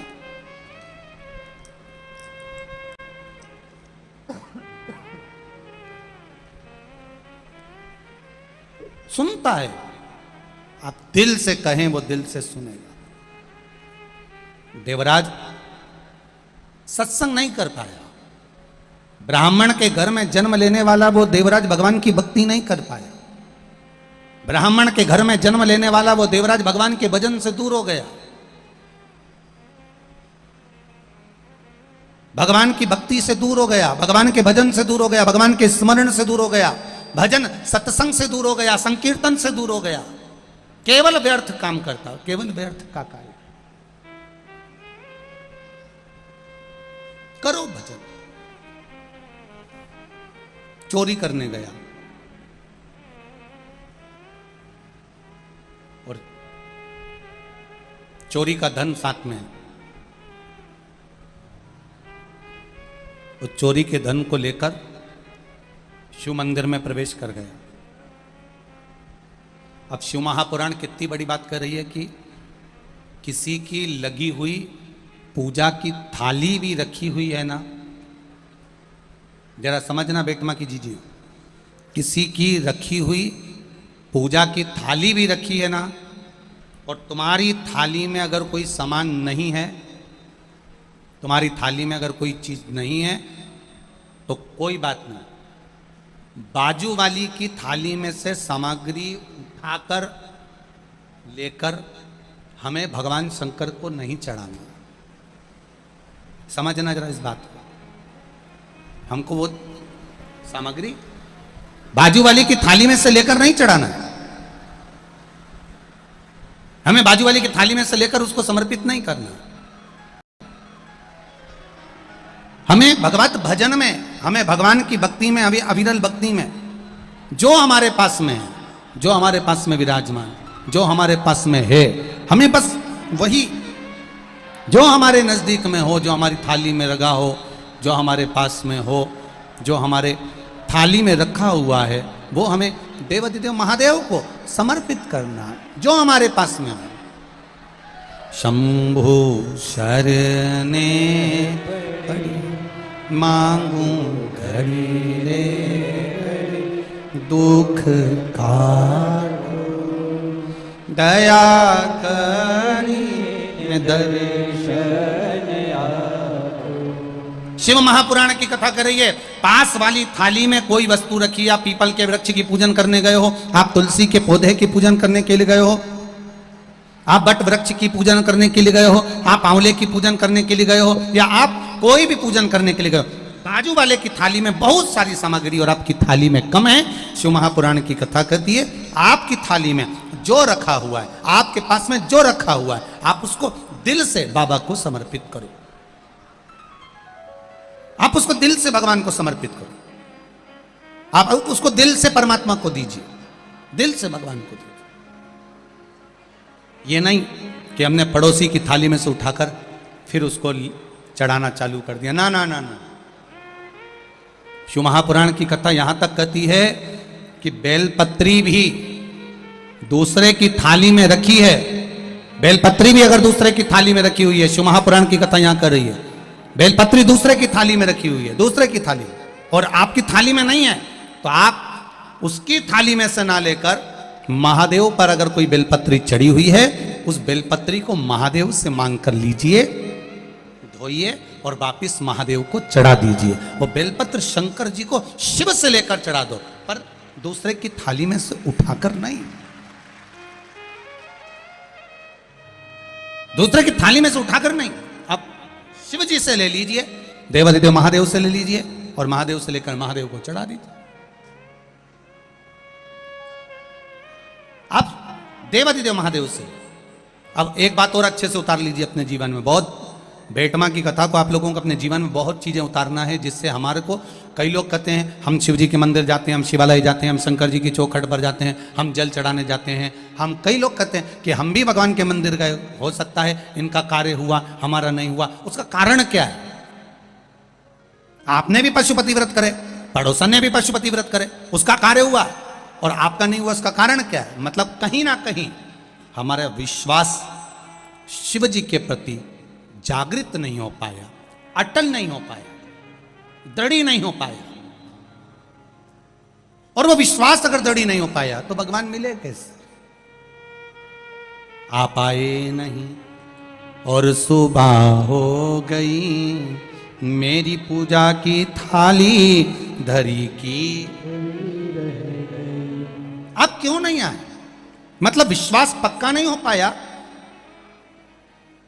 शिव महापुराण की कथा कर रही है, मंदिर जा रहे हो, देवालय जा रहे हो, तीर्थ जा रहे हो, तुम्हारी जेब में अगर अठन्नी भी नहीं है, 1 रुपया भी नहीं है, पड़ोसन से मांग कर 1 रुपया मत चढ़ाना। शिव महापुराण की कथा बड़ी विचित्र कथा है। मंदिर में दर्शन करने गए हो, तुम्हारी जेब में 10 रुपए नहीं है, 5 रुपए नहीं है, किसी से मांग कर 10 रुपए या 5 रुपए मंदिर में मत चढ़ाना। हम तो आपसे यहां भी कहेंगे, शिव महापुराण की कथा में भी आओ, तुम्हारे पास चढ़ाने के लिए नहीं है, तुम अपनी पड़ोसन से मांगकर बिल्कुल मत चढ़ाओ, बिल्कुल मत चढ़ाओ। क्यों? भगवान के सामने खड़े होकर, मेरे महादेव के सामने खड़े होकर, शिव के मंदिर में खड़े होकर भी हम अगर अपने पड़ोसी से, अपने पड़ोसन से कुछ मांग कर अगर भगवान को चढ़ाएंगे तो भगवान को कितना बुरा लगेगा कि जगत का पिता यहां बैठा है और तू संसार वालों से मांग कर चढ़ा रहा है। जगत का पिता यहां बैठा और तू संसार वालों से मांग रहा। अगर तुझे मांगना ही है तो शिव महापुराण की कथा कहती है, देव अधिदेव महादेव के मंदिर में किसी से मांग कर नहीं चढ़ाना। देवादिदेव महादेव के मंदिर में अगर आप पूजन करने के लिए गए हो, भगवान शिव के मंदिर में अगर पूजन करने गए हो, तुम्हारी थाली में अगर कोई सामग्री कम भी है चलेगी, पर पड़ोसन की थाली में से उठाकर मत चढ़ाना। शंकर जी कहते हैं फूल नहीं है मुझसे ले लो, बेलपत्र नहीं है मुझसे ले लो, धतूरा नहीं है मुझसे ले लो। शंकर जी कहते हैं मेरे ऊपर चढ़ी हुई सामग्री तुम वापिस धोकर मुझे चढ़ा दो, पर किसी से मांग कर मत चढ़ाना, क्योंकि मैं दूंगा तो ज्यादा दूंगा। अब आप प्रैक्टिकल करके देखो। अब एक प्रैक्टिकल करिएगा आप। पड़ोसन की थाली में से जो जो सामान उसने थाली में रखा, जो जो सामान रखा, उसका नारियल, उसकी अगरबत्ती, उसका दिया, सब तुम उठा के भगवान पे चढ़ाया हो। एक बार प्रैक्टिकल करके देखना हो। अब पड़ोसन का मुंह देखना। फिर तुमने तो उसकी थाली में से उठाकर चढ़ा दिया, अब उसका मुंह देखो तुम जरा जोरदार। अभी तक तो वो ब्रह्म कुमारी थी, थोड़ी देर में चंद्र घंटा बनने में उसको देरी नहीं लगेगी, थोड़ी देर। चढ़ा दिया तुमने तो महादेव को। अब वो पड़ोसन को ये लगना चाहिए कि मैंने नहीं चढ़ाया तो इसने चढ़ा दिया, उसमें क्या दिक्कत है? पर नहीं, उसका मुंह फूल गया, मेरी थाली, मेरा सामान, मेरी पूजन की सामग्री, इसने कैसे चढ़ा दी, इसने कैसे दे दिया, बुरा लग जाए। पर अब शिव जी के पास में बेलपत्र चढ़ी है, शंकर जी के पास में बेलपत्र चढ़ी है, शंकर जी के पास में धतूरा चढ़ा है, शिव जी से बेलपत्र मांगा तुमने, शंकर जी से बेलपत्र लिया तुमने, और वही बेलपत्र देवाधिदेव महादेव का लेकर तुमने शंकर जी को चढ़ा दिया। शंकर जी को बुरा नहीं लगा, शंकर जी प्रसन्न हुए हैं। क्यों? शंकर जी ये जानते हैं, बहू सास से कुछ मांगे तो अच्छी लगती है, बहू पड़ोसन से कुछ मांगे तो अच्छी लगती है क्या? अरे बोलो तो रही बेटमा की जीजिए, तुम्हारे घर की बहू, तुम्हारे घर की बहू, तुम्हारे यहाँ कोई मिलने आए अड़ोसन पड़ोसन, उससे कह दे मम्मी तुम, काकी जी हमको ला दोगी क्या, काकी जी हमारे यहाँ तुम अचार ला दोगी क्या, काकी जी तुम ये सामान ला दोगी क्या, तो सास को बुरा नहीं लगेगा? सास का नाम लिया तो लाइट भी आई गई।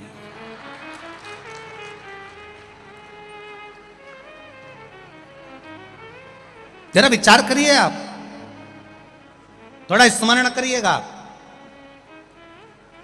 घर की बहू, घर के बच्चे, घर के बेटा बेटी अपने घर के लोगों से मांगेंगे, माता पिता से, सास ससुर से, वृद्ध से, बुजुर्ग से मांगे, अच्छा लगेगा। पर वही पड़ोसी से मांग रहे हैं, दूसरे से मांग रहे हैं, अच्छा नहीं लगेगा। अगर दूसरे से मांग रहे हैं तो श्रेष्ठ नहीं लगेगा। मेरा महादेव भी ऐसा ही है, मेरा देवाधिदेव महादेव भी यही कह रहा है, मांगना है मुझसे मांगो, मुझसे। दूसरे देंगे तो तेरा पेट नहीं भराएगा, दूसरा अगर देगा तो तेरा पेट नहीं भराएगा।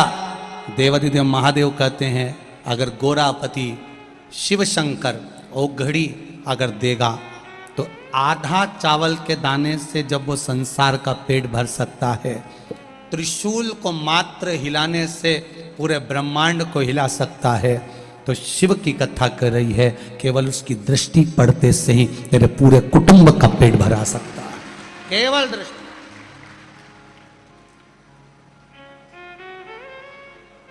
भोलेनाथ दया करना, मैं तेरे भरोसे हूँ, बाबा दया करना, मैं तेरे भरोसे हूँ। ना घर के भरोसे हूँ, ना परिवार के भरोसे हूँ, ना घर के भरोसे हूँ, ना परिवार के भरोसे हूँ। मेरे बाबा दया करना, मैं तेरे भरोसे हूँ। मेरे बाबा दया करना, मैं तेरे भरोसे हूँ। ये किसी के भरोसे ना हो, मांगो तो शिव से मांगो, मांगो तो देवाधिदेव महादेव से मांगो, संसार से नहीं मांगना। मांगो मेरे देवाधिदेव महादेव से, मांगो मेरे भोलेनाथ जी से। देवराज मित्रों के साथ रहता, और मित्र भी कैसे, जो देवराज को भटका दिए, ब्राह्मण के घर में जन्म लेने वाले को ब्राह्मण तत्व से वंचित कर दिया।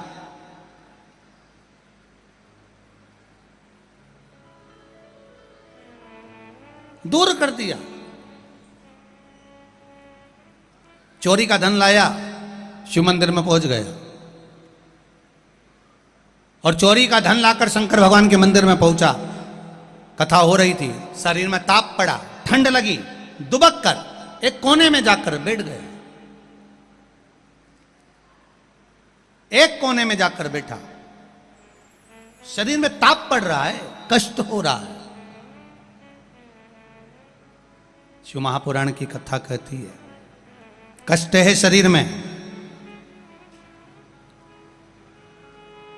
रोग है शरीर में, ताप है शरीर में। इस ताप को, रोग को, कष्ट को कोई दूसरा नहीं झेलेगा, झेलना आपको पड़ेगा।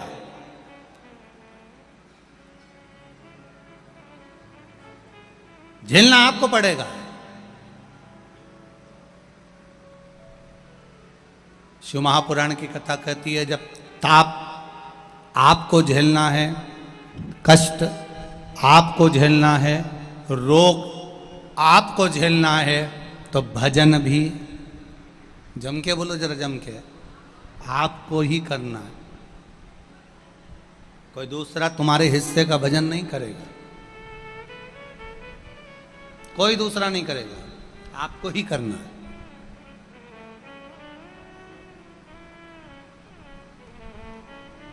चले, ब्राह्मण शिव महापुराण की कथा मंदिर के अंदर बैठकर कर रहे थे। चिल्ला पड़े हर हर महादेव। जैसे ही बोले हर हर महादेव, देवराज को क्रोध आ गया। देवराज को लगा मेरे तो शरीर में ताप पड़ रहा है, बुखार आ रहा है, शरीर में कष्ट हो रहा है, और रोग हो रहा है, बीमारी हो रही है, और ये पंडित जी को पड़ा हर हर महादेव बोलने का। थोड़ी देर पंडित जी ने कथा सुनाई, फिर बोल दिए हर हर महादेव, फिर बोले, फिर लगाए। बड़ा विचित्र ब्राह्मण है, थोड़ी थोड़ी देर में चिल्ला रहा है हर हर महादेव, हर हर महादेव, हर हर महादेव। आ गया गुस्सा, चोरी का सामान उठाया, चल दिया वापिस। सीधे चोरी के सामान को उठाकर जो मंदिर से बाहर निकला, उसको नहीं मालूम था कि यह बेलपत्री का वृक्ष है, उस वृक्ष के नीचे बैठ गए। बेलपत्र के वृक्ष के नीचे बैठा। स्मरण उसकी चित्त वृत्ति में नहीं आ रहा है कि ये मैं कहां बैठा हूं, उसके तो शरीर में ताप पड़ा हुआ है, चोरी के धन को छुपाया हुआ है, और लेकर बेलपत्री के वृक्ष के नीचे जाकर बैठ गया। अब बेलपत्री का वृक्ष कोई साधारण सा अगर वृक्ष हो तो चल जाए, मेरे शिव जी की प्रियता है बेलपत्र। शंकर भगवान की प्रियता बेलपत्र। पहले भी कथा में कहा, आज फिर कहते हैं, जिस व्यक्ति के जीवन में धन, संपदा, वैभव, सत्ता, लक्ष्मी की थोड़ी भी कमी दिखती हो, उसको बेलपत्री के वृक्ष का पूजन चालू कर देना चाहिए।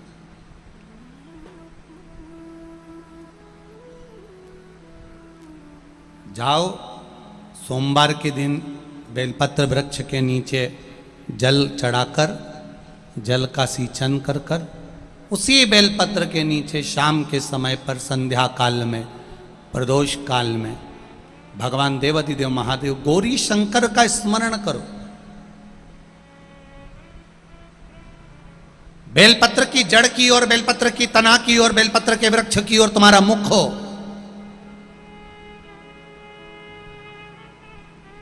कोई आसन नहीं, कोई आसन नहीं, केवल बेलपत्र के वृक्ष की ओर तुम्हारा मुख हो।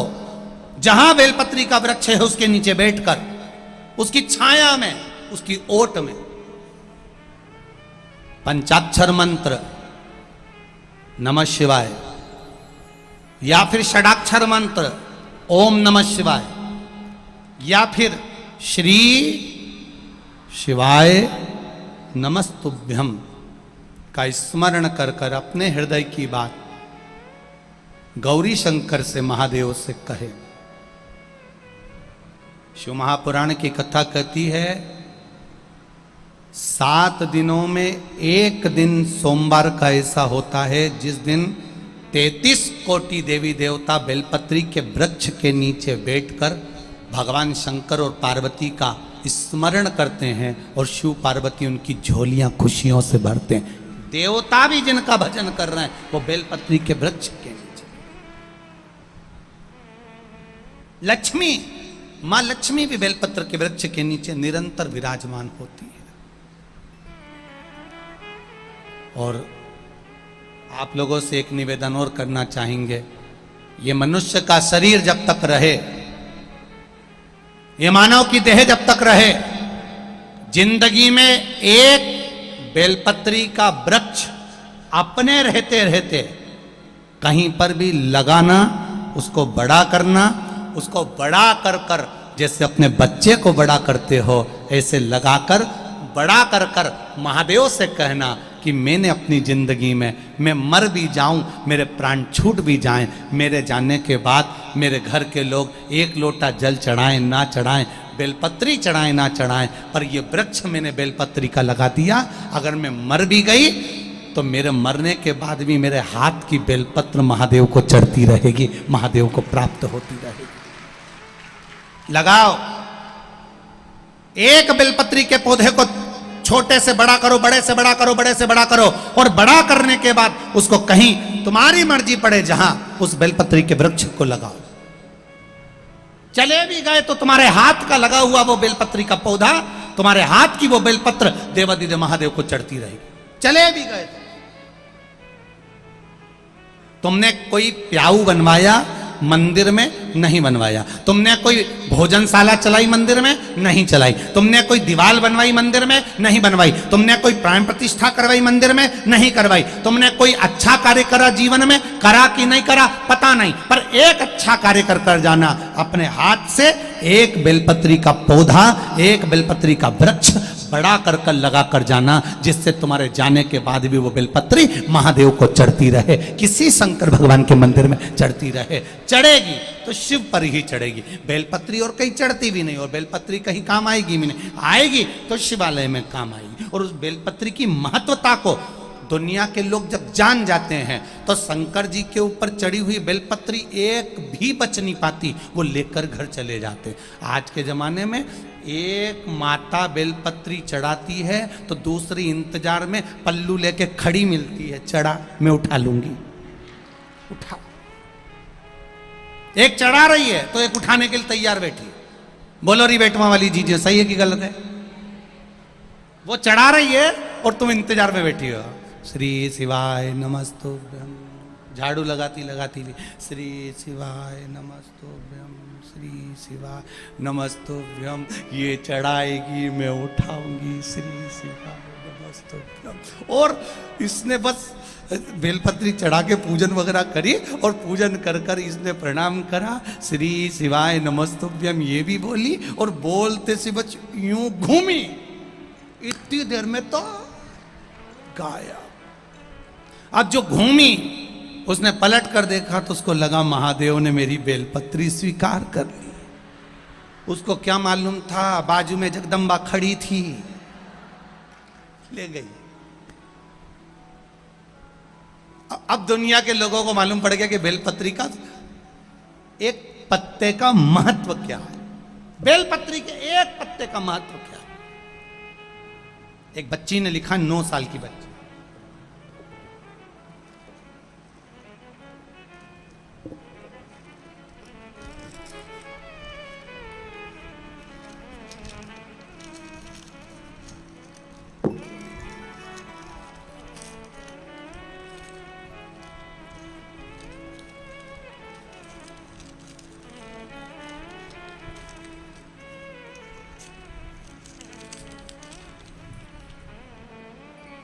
मेरा नाम नित्या यादव, मेरी उम्र 9 साल है, मैं बेटमा की रहने वाली हूँ। नित्या यादव, कहीं बैठी हो बेटी तो हाथ हिलाइएगा। उसने अपना फोटो भी लगाया, नित्या यादव। मैं बेटमा की रहने वाली नित्या यादव, मेरी उम्र 9 साल है, मैं बेटमा की रहने वाली हूँ गुरुजी। मेरे भाई कौशल यादव को इन्फेक्शन हो गया था, डॉक्टर को दिखाया, उन्होंने भी कहा इसका ठीक होना बड़ा कठिन है, तकलीफ बढ़ती गई गुरुदेव। पापा डॉक्टर को दिखाते थे, तब मैं लोटा भर जल चढ़ाकर शिव जी को आती और वो जल लेकर आती और एक बेलपत्री उठा लाती। मेरा भाई इतना बीमार था, उसको इन्फेक्शन ज़्यादा हो गया था, डॉक्टर कह रहे थे ये जल्दी ठीक नहीं होगा। हमने वो बेलपत्र गुरुजी हमारे भाई को दी और 2 दिन के अंदर मेरे भाई का इन्फेक्शन मिटना प्रारंभ हो गया और मेरा भाई ठीक होने लगा। बेटी ने अपना फोटो भी लगाया। ये शिव तत्व है, ये औघड़ी है।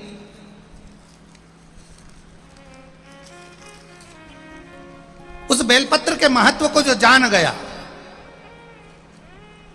बेलपत्र के महत्व को जिसने जान लिया, बेलपत्र के एक एक पत्ते के महत्व को जो जान गया, वो समझ गया कि बेलपत्र की महत्वता क्या। जो नहीं जाना वो भटकता रहा, भटक रहा।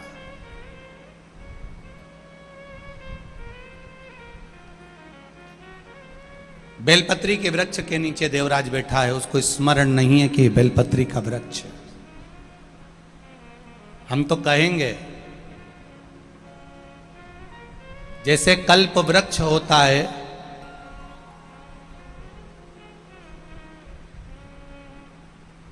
वो वृक्ष जिसके नीचे बैठकर कामना करने से कुछ ना कुछ प्राप्त हो जाता है। हम कहने में पीछे नहीं हटेंगे, कलयुग में अगर कोई कल्प वृक्ष है कि जिसके नीचे बैठने से हमारी कामना पूरी होती है, तो हम कहेंगे शिव महापुराण में बताया गया वो कल्प वृक्ष बेलपत्री का वृक्ष ही है, जिसके नीचे बैठकर कामना पूरी होती है। और उसका प्रमाण ये देवराज की कथा कर रही है, ये देवराज ब्राह्मण की कथा कर रही है। बेलपत्री के वृक्ष के नीचे बैठा देवराज अपनी अंतिम सांसें गिन रहा है, अंतिम सांसें।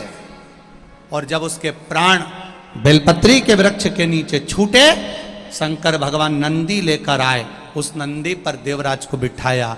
चले तो देवराज ने भगवान शिव जी से पूछा, मैंने जिंदगी में केवल पाप करा, ब्राह्मण के घर में जन्म लेने के बाद कभी भजन नहीं करा, कभी एक लोटा जल नहीं चढ़ाया, किसी को नहीं कहा कि तू शंकर के शिवालय जा, कभी नहीं कहा कि तू भगवान का भजन कर, कभी किसी मंदिर में जाकर शीश नहीं नवाया, तो मेरे भोलेनाथ आप मुझे लेने क्यों आए हो? आप मुझे लेने के लिए क्यों आए? आप मुझे लेने के लिए किस लिए पहुंचे हो? कारण क्या है ऐसा? भगवान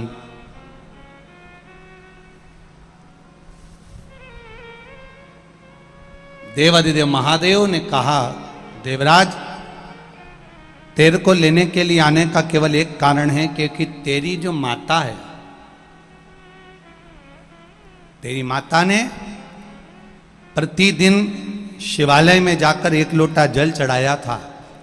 उस जल का फल यह मिला कि तेरी मृत्यु बेलपत्री के वृक्ष के नीचे हुई, और बेलपत्री के वृक्ष के नीचे हुई तो जो बेलपत्र के वृक्ष के नीचे प्राण त्यागता है, या बेलपत्र के वृक्ष के नीचे 2 क्षण बैठकर भी मेरा भजन कर लेता है, शिव जी कहते हैं उसकी अंत अवस्था में, उसके अंतिम समय में उसको यम के दूत बंदी बनाने नहीं आते, शंकर खुद नंदी लेकर उसको लेने के लिए आता है।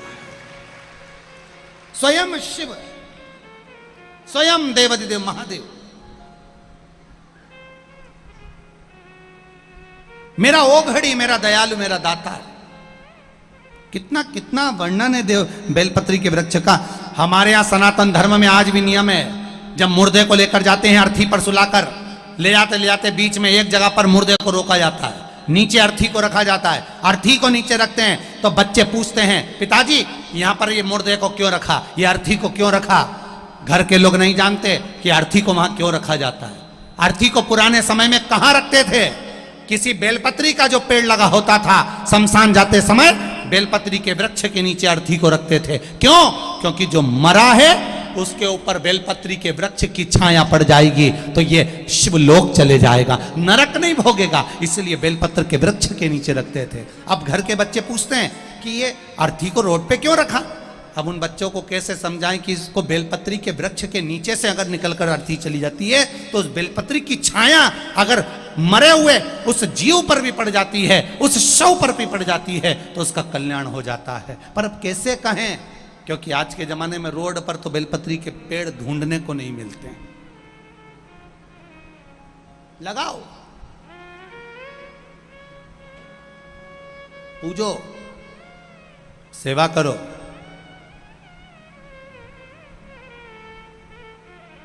और बस शिव महापुराण की कथा कहती है कि बेलपत्र का वृक्ष की छाया ये शंकर भगवान और माता पार्वती जी के हस्त कमल की छाया हमारे शीश पर है।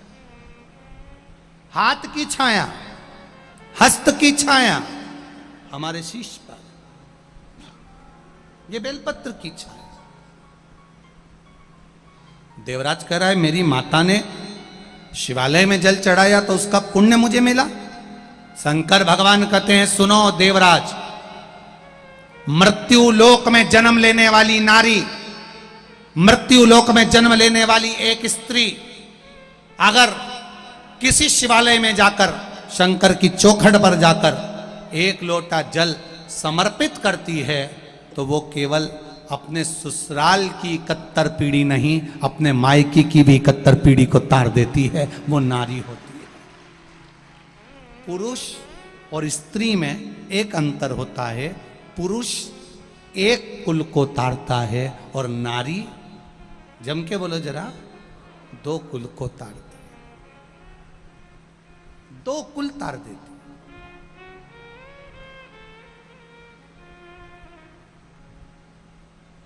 पर ये चाहे तो 2 कुल, बोलो बोलो जम के जरा, तार दे, और नी चाहे तो फिर तो किसी का दादाजी भी आई जाए, नहीं ने काका जी भी आई जाए तो फिर बहुत कठिन। ये चाहे तो 2 कुल तार दे, 2 कुल। किसी किसी को भगवान की भक्ति में आनंद आता है और किसी किसी को भगवान की भक्ति में आनंद भी नहीं आता। एक बात आप लोगों से कहेंगे, जीजियों शादियों का सीजन चल रहा है, शादी ब्याह हो रहे हैं, सबके छोरा छोरी की शादी हो रही है, आपके भी छोरा की शादी हो, भगवान से ये निवेदन है। पर भगवान से इतनी प्रार्थना जरूर करना, छोरे की शादी के लिए तुम अगर पशुपति व्रत करो तो भगवान से एक प्रार्थना जरूर करना, भोलानाथ मेरे बेटे की शादी हो, मना नहीं, पशुपति व्रत करे मैंने, तुझे जल चढ़ाया मैंने, मेरे छोरे की शादी हो, घर में बहू आए, पर एक निवेदन है, बहू ऐसी भेजना कि वो भी तेरा पशुपति व्रत करे, तेरे ऊपर एक लोटा जल चढ़ाए, ऐसी भेजना। ऐसी बहू मत भेजना जो सुबह से शाम तक मेरे ऊपर ऐसे ऐसे जल चढ़ाए, जो मेरी जिंदगी नरक कर दे, ऐसी बहू नहीं चाहिए हमको। पहले के जमाने में छोटे छोटे बच्चों को डराते थे तो कह देते थे बाहु आया, बच्चा डर जाता था, बाहु आया, बच्चा डर जाता। आज के जमाने में बेचारी बूढ़ी बूढ़ी माताओं को डराना हो तो कह दो बहू आई, बेचारी डर, जैसे ही कहा बहू आई नहीं, हलवा खाती खाती रह जाए। अभी तो गई थी मायके, क्यों इतना भय हो गया, इतना भय। तो यहां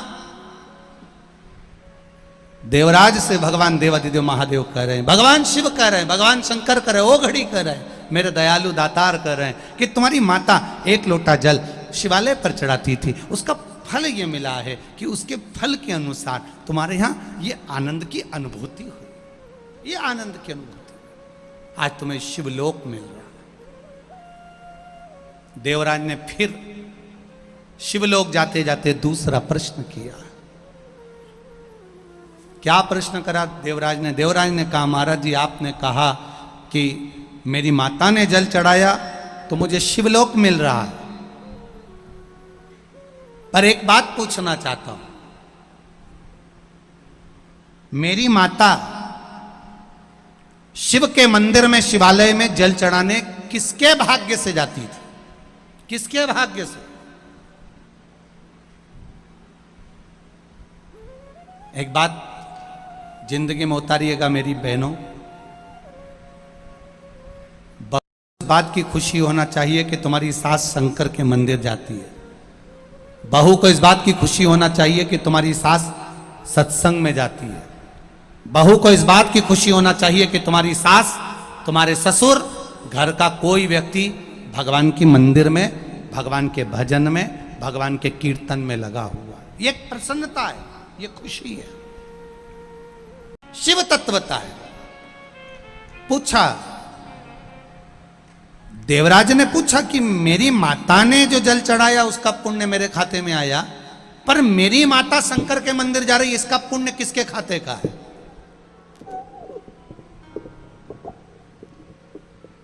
ये किसके खाते का है?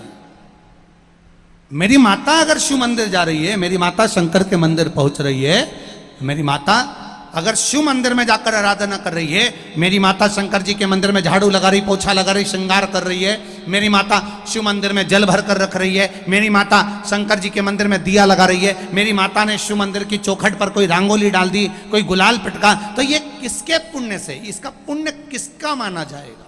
तो शिव महापुराण की कथा में देवाधिदेव महादेव ने कहा, और ये प्रसंग इतने सालों से जो कथा चल रही है उसमें ये प्रसंग नहीं आया। उसमें यहाँ तक तो प्रसंग आया कि देवराज की माता के पुण्य से देवराज को कैलाश धाम मिला, पर देवराज का ये प्रसंग कि उसकी माता को कौन सा पुण्य मिला था कि वो शंकर जी के मंदिर में जल चढ़ाने जाती थी, वो पुण्य किसका था? तब देवाधिदेव महादेव कहने के लिए उसी समय पर तत्पर हुए। सामने से देवऋषि नारद निकल कर आ गए, सम्मुख में से देवऋषि नारद, श्रीमन नारायण, श्रीमन नारायण, श्रीमन नारायण। सामने से देवऋषि नारद आ गए, करताल हाथ में, वीणा साथ में, बजाते बजाते नारायण श्रीमन नारायण,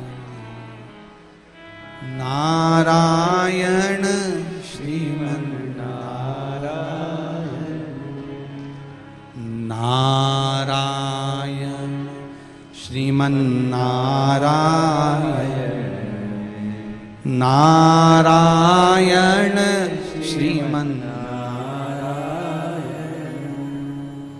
लक्ष्मी नारायण, बद्री नारायण, नारायण श्रीमन नारायण, लक्ष्मी नारायण, बद्री नारायण, नारायण श्रीमन नारायण, नारायण श्रीमन नारायण, नारायण श्रीमन नारायण। सामने से देवऋषि नारद चले आ रहे, अपनी मस्ती में, अपने आनंद में, भगवान का भजन करते करते।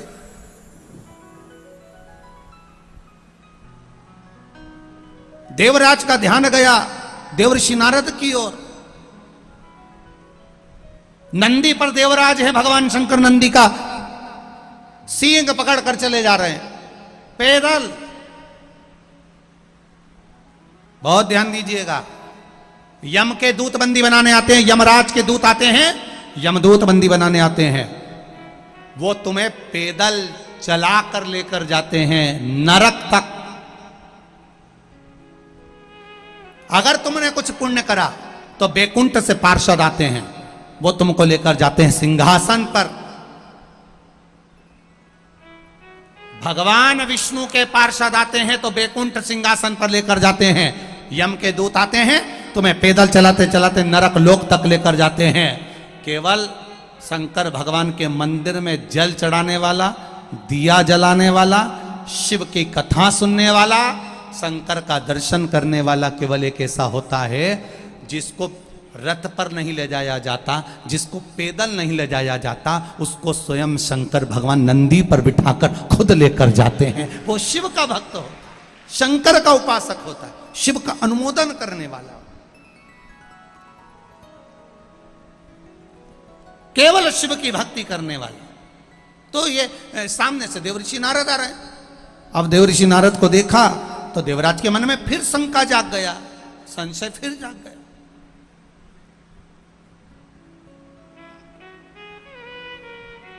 फिर शंका जागी।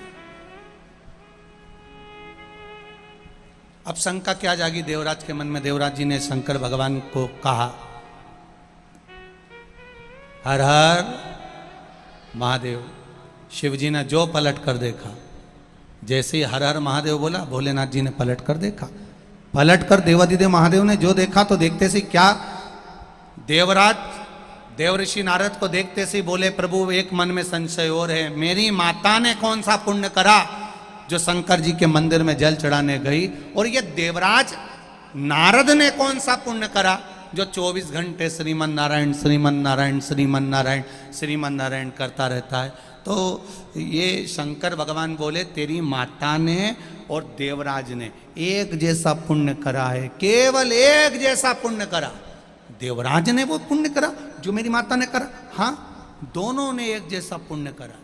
वो कौन सा पुण्य? वो पुण्य कौन सा?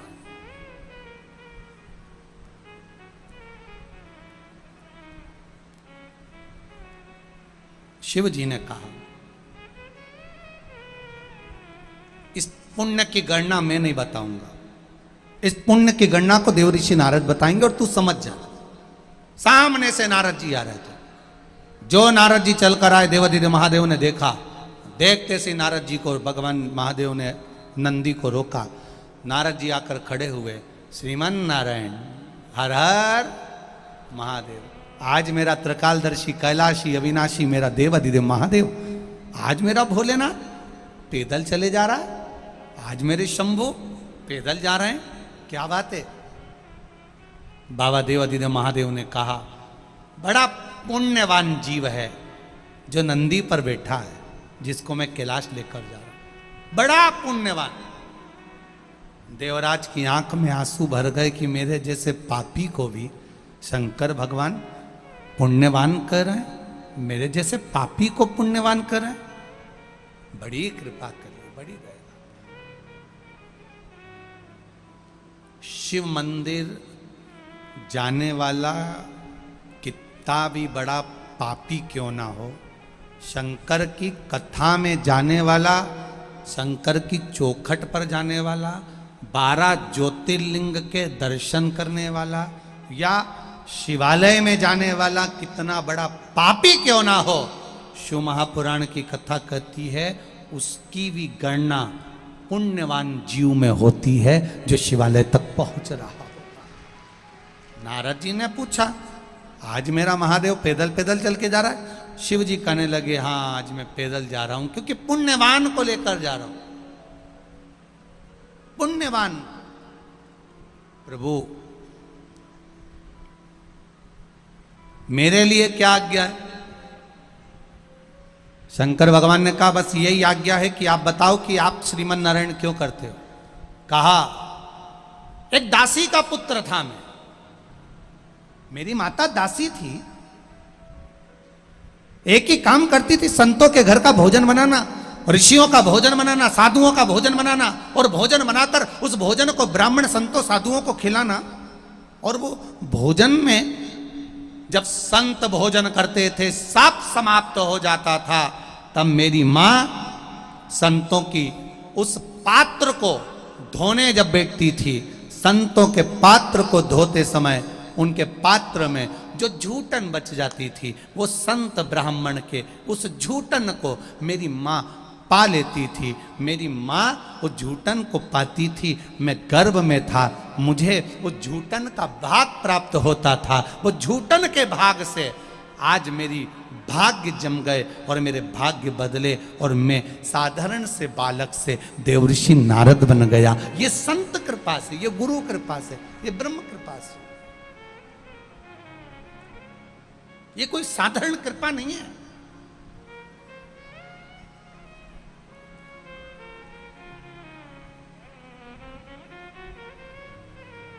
कितने लोग हैं शिव जी के मंदिर जाते हैं? हाथ उठाओ जरा जम के। सब जाते हो? रख लो। कितने लोग हैं जो शंकर जी के मंदिर में जल चढ़ाते हो? उठाते जाओ हाथ। चढ़ाते हो? रख लो। कितने लोग हैं जो शंकर जी के मंदिर में जल चढ़ाने के बाद थोड़ा सा जल झेल कर लेकर आते हो? सभी हो? रख लो। कितने लोग हैं जो जल झेल कर लाते हो, उस जल का 2 बूंद अपने मुख में भी डालते हो? बस तैयारी रखना, तुम्हारा जन्म अगला मृत्यु लोक में नहीं होगा, तुम बैकुंठ का निवास करने वाले हो। तुम बैकुंठ का निवास करने वाले होगे। क्यों? माता पार्वती जी ने देवादिदेव महादेव से एक प्रश्न किया था कि मृत्यु लोक से, संसार से मुक्त होने का कोई साधन बताइए। शंकर भगवान ने कहा मुक्त होने का साधन केवल एक है। क्या?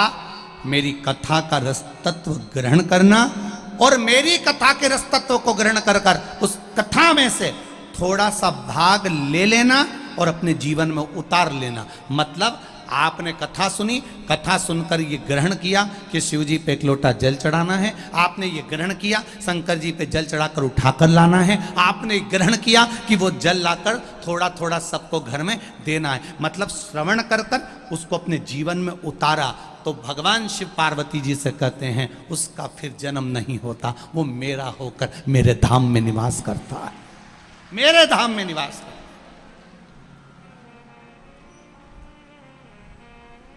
शंभु शरणे पड़ी मांगू घड़ी दुख काटो दया करी दर्शन आपो। काशी में खुली है दुकान। तुम सब बहुत भजन याद करके बैठे हो, एक बात तो पक्का है। हरी गोरा रानी क्या लोगी, गोरा रानी क्या लोगी, काशी में खुली है दुकान, गोरा रानी क्या लोगी। अरे काशी में खुली है दुकान, गोरा रानी क्या लोगी। जय हो। काशी में खुली है दुकान, गौरा रानी क्या लोगी। अरे काशी में खुली है दुकान, गौरा रानी क्या लोगी। क्या लोगी गौरा क्या लोगी, क्या लोगी गौरा क्या लोगी, क्या लोगी गौरा क्या लोगी, क्या लोगी गौरा क्या लोगी। अरे काशी में खुली है दुकान, गौरा रानी क्या लोगी। ओ काशी में खुली है दुकान, गौरा रानी क्या लोगी। दोनों हाथों से ताली से बजाते हुए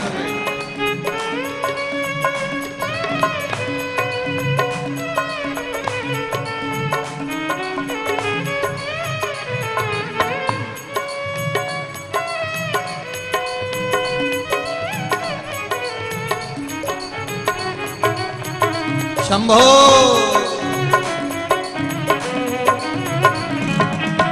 तीनों पंडाल के सभी भक्त बड़े आनंद के साथ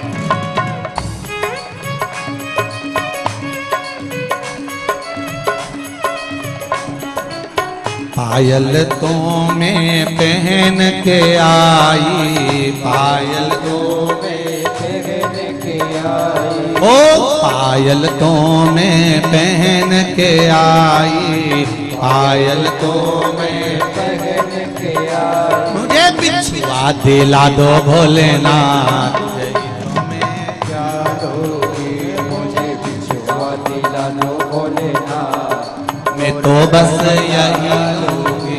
अरे काशी में खुली है दुकान, गौरा रानी क्या लोगी। ओ काशी में खुली है दुकान, गौरा रानी क्या लोगी। ओ गौरा रानी क्या लोगी, गौरा रानी क्या लोगी, गौरा रानी क्या लोगी, गौरा रानी क्या लोगी। अरे काशी में खुली है दुकान, गौरा रानी क्या लोगी। ओ काशी में खुली है दुकान, गौरा रानी क्या लोगी। जय हो।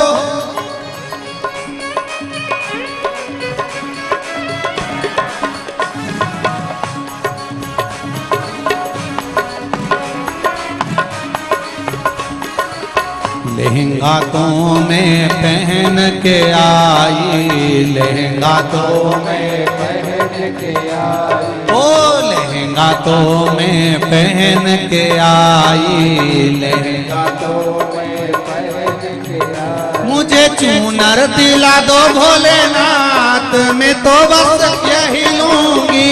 मुझे चूनर दिला दो भोलेनाथ, मैं तो बस यही लूंगी। अरे काशी में खुली है दुकान, गौरा रानी क्या लोगी। अरे काशी में खुली है दुकान, गौरा रानी क्या लोगी। ओ गौरा रानी क्या लोगी, गौरा रानी क्या लोगी, गौरा रानी क्या लोगी, गौरा रानी क्या लोगी। अरे काशी में खुली है दुकान, गौरा रानी क्या लोगी। अरे काशी में खुली है दुकान, गौरा रानी क्या लोगी। ओहो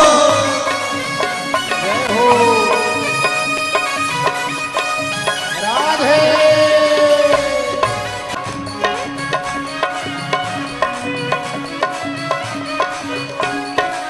हर बातों में पहन के आई, हर बातों में पहन के आई, ओ हर बातों में पहन के आई, हर बातों में पहन के आई। मुझे नथनी दिला दो भोलेनाथ, मैं तो बस यही लूंगी। मुझे नथनी दिला दो भोलेनाथ, मैं तो बस यही लूंगी।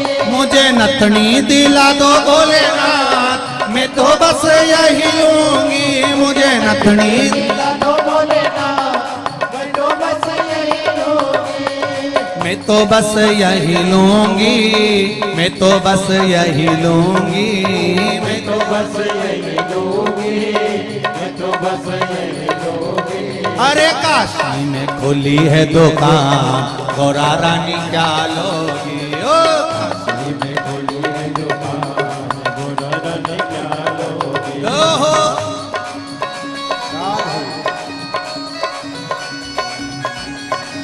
जय हो।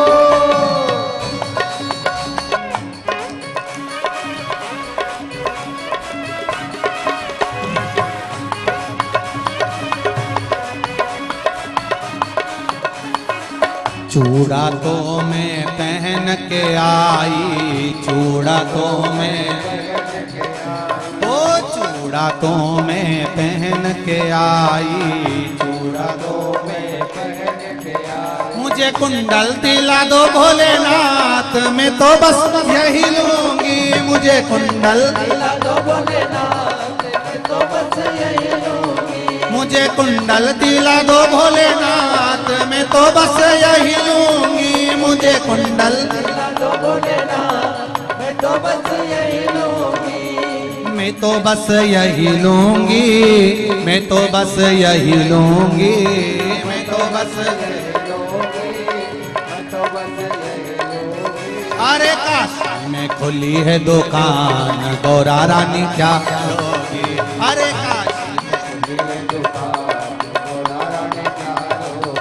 अरे काशी में खुली है दुकान, गौरा रानी क्या लोगी।